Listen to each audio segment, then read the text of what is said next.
What is sin? How do you determine what sin is? The law of God. Right? The law of God. The law of God determines if you sin or not sin.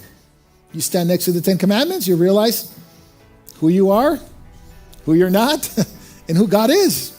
And the law wasn't to make you clean. The law was to expose that you're dirty, right? That's what the law is for, to expose it, right? So what sin is the breaking of the law, as well as lawlessness. And that idea here is lawlessness has to do with not just breaking the law, but actually not wanting the law. Lawlessness is not just breaking the law. That's eventually what we will do, but it's about we don't want law. The Greek word is anomos, no law, right? We are rebels to God's law. We don't like, the natural man does not want anybody telling them what to do. Sin is lawlessness, right? Sin is refusal to recognize that there is a law above you. Sin is the refusal to recognize and to accept any moral authority over you.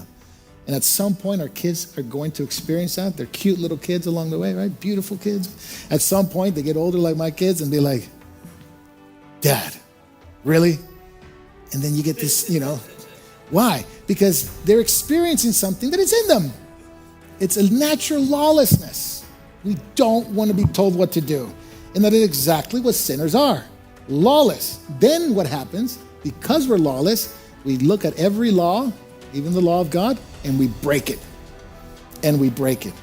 And we break it because we're lawless. See, a sinner, they don't sin because they just break the law. A sinner sins because they're sinners.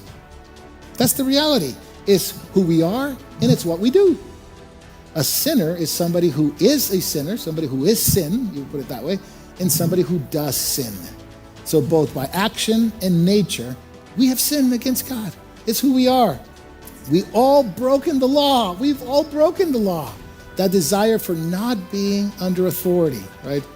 And they want to exert their own decisions. That's part of the fall too. I'm going to do my will. And nobody's going to tell me what to do. And that is lawlessness, right? Because we're not under law. We're not under the law of God. And we've broken it. We've broken it across the board. Now, he has done something. He has appeared to take away sin. Christians forget this part. He not only died for your sins, he took them away.